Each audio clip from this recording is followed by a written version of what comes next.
Assalamualaikum warahmatullahi wabarakatuh. Saya Fahri Asri Virus dari kelas 11 PA12 akan menjelaskan tentang materi kinematika gerak lurus.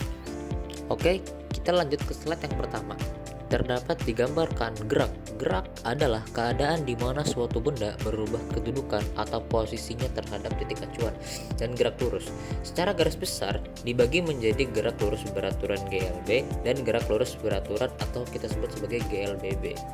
Dan kita lanjut ke slide yang kedua, besaran pada kinematika gerak lurus. Jadi di dalam besaran pada kinematika gerak lurus terdapat besaran, posisi atau kedudukan, jarak, perpindahan delta X, dan kelajuan.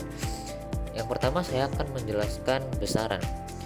Besaran yang digunakan dalam kinematika gerak lurus antara lain posisi, jarak, perpindahan, kelajuan, dan kecepatan. Dan yang kedua ada posisi atau kedudukan, adalah keadaan benda terhadap titik acuan, misalnya koordinat kartesius atau arah mata angin. Yang ketiga ada jarak atau disebut dengan X, yaitu panjang lintasan total benda dari titik awal ke titik akhir pergerakannya.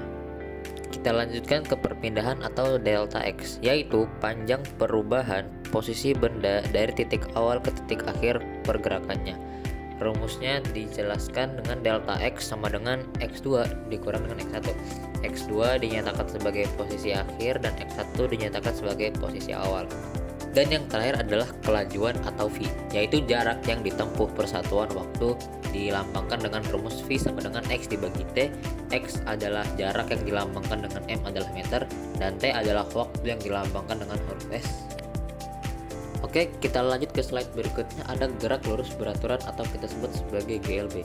Jadi, gerak lurus beraturan atau GLB ini adalah gerak lurus dengan kecepatan tetap dan percepatan 0. Dan yang kedua ada grafik hubungan kecepatan terhadap waktu V kurang T.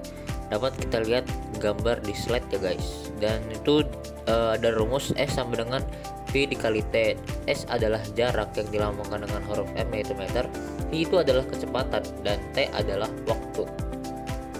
Oke, kita lanjut ke slide berikutnya, ada gerak lurus berubah beraturan atau kita sebut sebagai GLBB. Jadi GLBB ini adalah gerak lurus dengan percepatan tetap. Dan GLBB terbagi menjadi dua, yaitu GLBB horizontal dan GLBB vertikal. Mungkin di video kali ini saya hanya akan menjelaskan GLBB horizontal saja guys. Jadi ada grafik hubungan terhadap waktu V dikurang T. Nah, kalau pada gambar, kalau dipercepat itu dia gambarnya naik guys. Dan sedangkan kalau diperlambat dia itu menurun.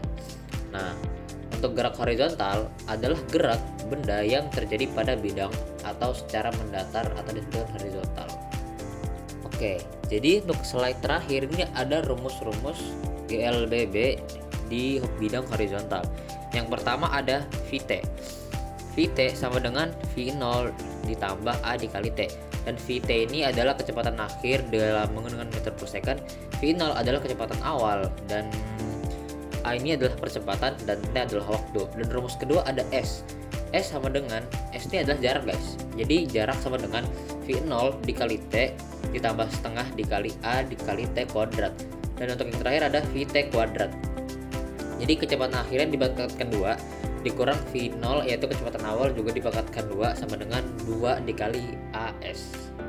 Dan A nya sendiri itu adalah percepatan dan S nya adalah jarak. Untuk pelatihan soal akan saya bahas setelah ini. Oke, kita lanjut ke pembahasan soal. Jadi di sebuah bola menggelinding ke bawah dari suatu bidang miring dengan percepatan tetap 3,4 meter per second kuadrat. Jika bola bergerak dengan kecepatan awal 3 meter per second, tentukan kecepatan bola setelah bergerak selama 5 detik. Oke, jadi di sini tinggal kita masukin aja ya. Yang dicari berarti kan V ya. V yang dicari. Untuk V0 nya kita sudah diketahui, V0 sama dengan 3. Terus A nya 3,4 meter per second kuadrat. Dan T nya adalah 5 second. Nah, kita tinggal masukin rumus V nya aja guys. Jadi V sama dengan V0 ditambah A dikali T. V V0 nya berapa bang? Nah V0 nya 3 guys, 3 ditambah hanya 3,4 dikali 5. Nah ini kalian hitung dulu guys di dalam kurung, karena kalau saya kan langsung pakai kalkulator, jadi dapat hasil akhirnya 20 meter per second segini guys. Oke, kita lanjut ke pembahasan soal nomor 2. Sebuah truk bergerak dari keadaan diam dengan percepatan tetap 4 meter per second kuadrat. Tentukan kecepatan dan jarak tempuh truk setelah 4 detik. Nah, jadi ini yang ditanya ada 2 guys. Jadi ada kecepatan yaitu v dan jaraknya adalah s. Oke. Jadi kita awal-awal tuh cari kecepatannya dulu guys. Seperti yang nomor 1 ya. Kita masukkan saja rumus v. V sama dengan V0 ditambah A kali T.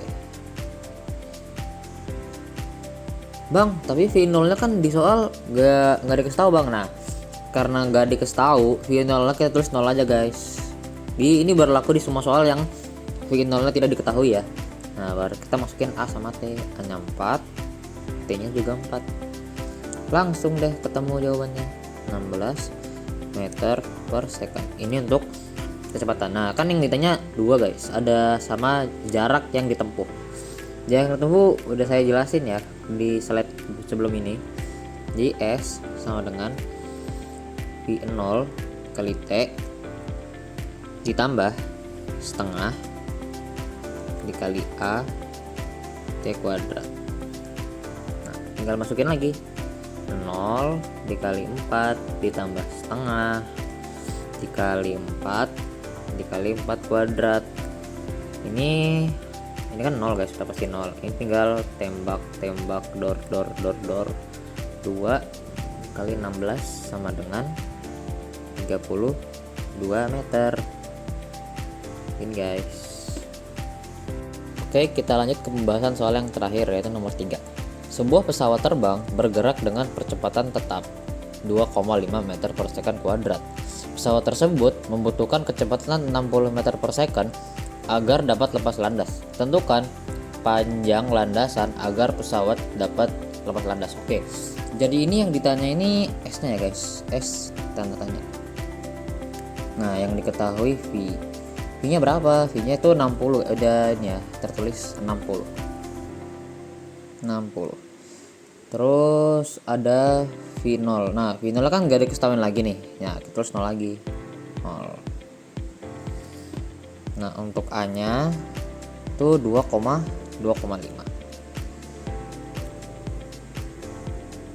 Bang, jadi ini pakai rumus yang mana bang? Kita pakai rumus yang ketiga guys. Jadi V kuadrat sama dengan V0 kuadrat ditambah 2 kali A kali S. Tinggal kita masukin lagi. V2 kuadratnya berapa? 60 kuadrat. V0 nya 0 kuadrat ditambah 2, A nya 2,5 dikali S. Maaf ya kalau S sama 5 nya hampir sama, maklum. Nah kan 60 kuadrat ya, 60 kuadrat nih hasilnya 3600. Nah ini 0 sama dengan udah tinggal 2 dikali 2,5. Karena 0 kuadrat kan 0 guys. Jadi langsung aja 2 dikali 2,5 itu 5. Nah tinggal S nya yang ditanya. Nah tinggal pindah ruas S ke sini. Langsung aja kita bagi 3600 dibagi 5. Hasilnya 720 meter. Oke, terima kasih guys. Mungkin hanya ini yang hanya saya dapat sampaikan, kurang lebihnya mohon dimaafkan. Wassalamualaikum warahmatullahi wabarakatuh.